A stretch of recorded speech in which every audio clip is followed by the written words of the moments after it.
মাফ করিয়া দাও। এই মুহূর্তে যদি আমার গুনাহগুলো মাফ না হবে, আমার গুনাহ কখন মাফ হবে ও আল্লাহ?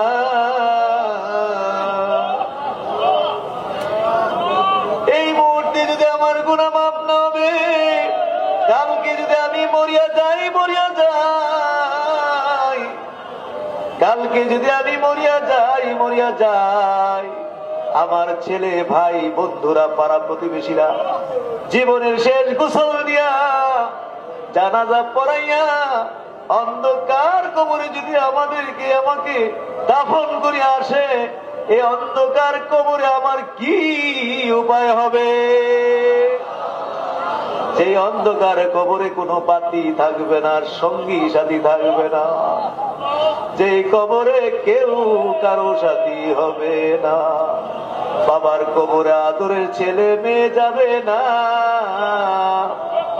বাবার কবরে আদরের ছেলে মেয়ে যাবে না, ছেলে মেয়ের কবরে আদরের বাবা যাবে না, মার কবরে ছেলে মেয়ে যাবে না, ছেলে মেয়ের কবরে মা যাবে না, স্বামীর কবরে আদরের স্ত্রী যাবে না, স্ত্রীর কবরে স্বামী যাবে না। যার যার আমল তার তার কবর। আমার প্রিয় মুর্শিদ কেবলা আব্বাজান বলতেন, কবর দেশ এমন দেশে, যে দেশে গেলে আর ফিরে আসা যায় না, যে দেশে গেলে সেই দেশের আর কোনো খোঁজ খবর পাওয়া যায় না। লন্ডন, আমেরিকা, চীন, জাপান গেলে তো ফিরে আসা যায়, লন্ডন, আমেরিকা, চীন, জাপান গেলে তো খোঁজ খবর পাওয়া যায়, কবর দেশে গেলে আর ফিরে আসে না। কত মানুষ চলে গেল আর তো আসলো না। বাবা দুনিয়া থেকে চলিয়া গেল, দাদা দাদি চলিয়া গেল, নানা নানি চলিয়া গেল, কত পীর ভাই পীর বোন চলিয়া গেল, গেল যে আর তো আসলো না।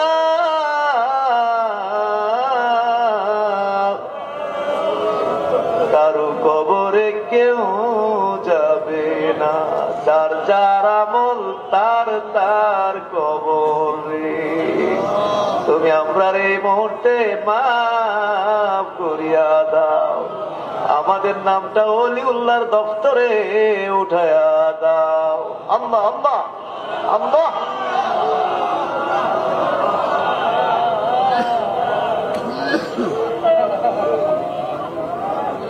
বলি না বানাইলে এখানে কেন আনছো?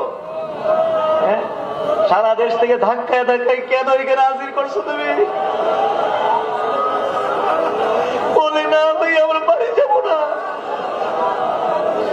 এই মুহূর্তে আমরা ওলিউল্লাহ বানাই দেব। আল্লাহ